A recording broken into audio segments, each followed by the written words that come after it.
ఆదివాసీలు ఊరగాయ పచ్చడి ఎలా పెడతారో తెలుసా? ఈ చిన్న వీడియోలో అదే విషయాన్ని చూపించబోతున్నాను. ఈ అమ్మాయి ఏం చేస్తుంది తెలుసా? పెరట్లో ఉన్న మామిడి చెట్టు మీద నుండి మామిడికాయలను జాగ్రత్తగా కోసి కిందకి వేస్తోంది. ఆదివాసీలు ఊరగాయ కోసం మామిడికాయలను కొనరు, పెరట్లోని చెట్టువే వాడుకుంటారు. మామిడికాయ పచ్చడికి బాగా ముదిరిన కాయలను ఎంచుకొని కోయాల్సి ఉంటుంది జాగ్రత్తగా. ఇది మిత్రుడు నాగేష్ ఇంట్లో చెట్టు. అతని ఇంట్లోనే పచ్చడి చేయడం జరిగింది. సరిగ్గా 6 బస్తా కాయల పైన దొరికాయి. వీటిని నీట్గా కడుక్కోవాలి. ప్రకృతి ఎంతో వింతైన. మా చెట్టు మీద మామిడికాయలు కోస్తుండగా మాకైతే ఇలాంటి ఆకారంలో మామిడికాయ అయితే ఒకటి దొరికింది. ఇదైతే చాలా వింతగా ఉంది, ఫన్నీగా. కడిగిన మామిడికాయలను ఎండలో ఈ విధంగా మంచం వేసి దానిపైన ఆరవేయాలి. వీళ్ళు ఊరగాయ పచ్చడిని చాలా సహజంగా చేయడమే కాకుండా వింతగా భద్రపరుస్తారు.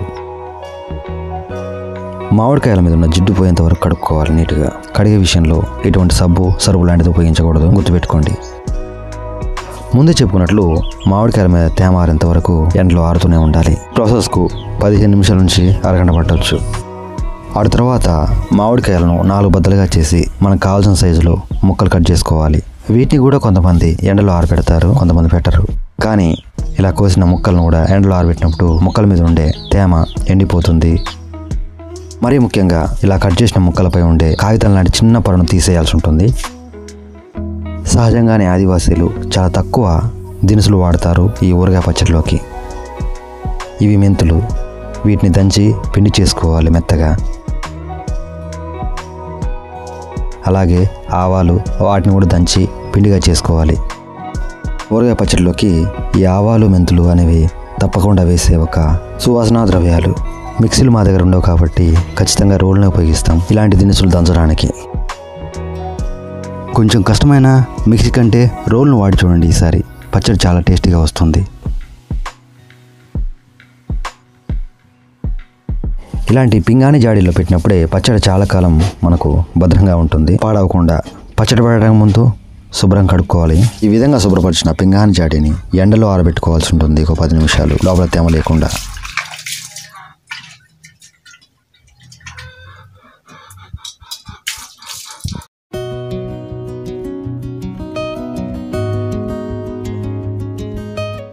రోట్లో దంచి పెట్టుకున్న ఆవాలు, మెంతి పిండిని జల్లెడ పట్టుకోవాలి. ఎండలో జాడిని 10 నిమిషాలు ఉంచాలి.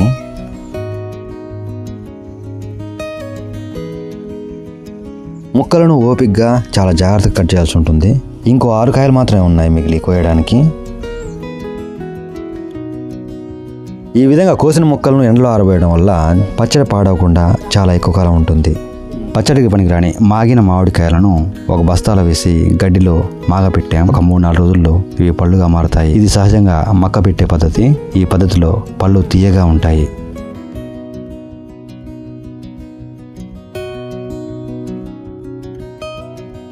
కోసిన మామిడికాయ ముక్కలను ఒక బేసిన్లో తీసుకొని దానిలో ముందుగా ఆవాల పిండి, మెంతి పిండి కలుపుకోవాలి.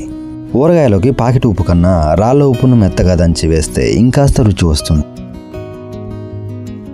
ఊరగాయ చేసే ప్రదేశంలో ఎటువంటి తేమ ఉండకూడదు. నీటి తేమ ఉంటే పచ్చడి పాడవడానికి అవకాశం ఉంటుంది.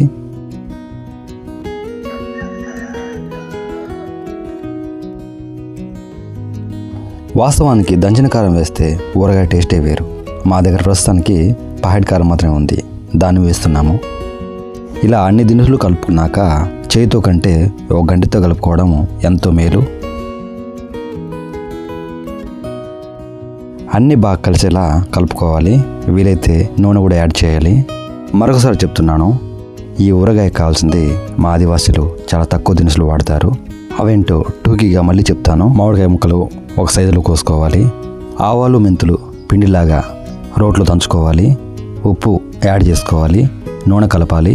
ఇవన్నీ పింగాణి పాత్రలో పెట్టి నూనె పైకి తేలేలా నూనె పోసుకొని భద్రపరచాలి. ఊరగాయ చేయడానికి 1 నుంచి 2 గంటల దాకా పట్టవచ్చు. ఈ ఊరగాయ వర్షాకాలం లేదా చలికాలం తినడం చాలా బాగుంటుంది. శరీరంలో వేడిని పుట్టిస్తుందని దీన్ని కొందరు తినడం తగ్గిస్తారు, కానీ చాలా మంచిది. ఈ పద్ధతిలో ఊరగాయ చేసుకోవడం వల్ల మీకు చాలా కాలం నిల్వ ఉంటుంది. పైగా ఖర్చు కూడా చాలా తక్కువ. మాటలోనే పచ్చడంతా పింగాణి పాత్రలోకి ఎత్తేసాము. నీట్గా ఒక వస్త్రాన్ని అయితే ఆ జాడి మూతికైతే గట్టి కట్టాల్సి ఉంటుంది. ఇలా కట్టడం వల్ల ఎటువంటి పురుగులు ఎటువంటి చీమలు కూడా లోపలికి వెళ్లకుండా భద్రంగా ఉంటుంది. పైగా మా ఆదివాసీలు జాడికి ఎటువంటి పరిస్థితుల్లోనూ కాలు లేదా చెయ్యి తగిలించొద్దని చెప్తారు. కాలు చెయ్యి తగిలితే అది పాడవుతుందని నమ్ముతారు. అందుకే జాగ్రత్తగా ఎవరు తిరగని చోట పెట్టాలి దాన్ని. ఈ విధంగా 4 రోజుల దాకా పచ్చని అయితే కలపడం కానీ ముద్దేయడం కానీ చేయొద్దు. 5వ రోజు ఓపెన్ చేసి చూసాము, బాగా ఊరింది. ఊరగాయ ముక్కకు ఉప్పు కారం మసాలా దినుసులు బాగా పట్టాయో లేదో ఒకసారి అయితే టేస్ట్ చేద్దాం. ఎర్రగా ఉంది ముద్ద అయితే, తింటే మాత్రం రుచికి అద్భుతంగా ఉంది. వేడి వేడి అన్నంలోకి పప్పులోకి అద్భుతమైన కాంబినేషన్ అయితే. కొత్త ఊరగాయ ముక్కకు ఉప్పు కారం మసాలా దినుసులు బాగా పట్టాయి, అందుకే రుచిగా టేస్టీగా ఉంది.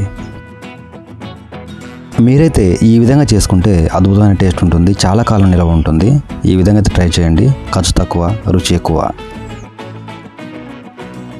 మా ఆదివాసీలు అన్నం చద్ది కట్టుకొని దానిలో ఓ 2 బద్దల ఊరగాయ వేసుకొని వెళతారు. పని అయిపోయాక చల్లని చెట్టు కింద కూర్చొని తృప్తిగా తింటారు. డియర్ ఫ్రెండ్స్, ఎలా ఉంది మా ఆదివాసీ ఊరగాయ పచ్చడి వీడియో? మీకు నచ్చినట్లయితే ఓ లైక్ ఇవ్వండి. అయితే ఆదివాసీలు ఒక్కో ప్రాంతంలో ఒక్కోలా చేస్తారు ఊరగాయలు. మరి మీరు ఊరగాయ వేశారా? వేస్తే కామెంట్ అయితే చేయండి. Thank you.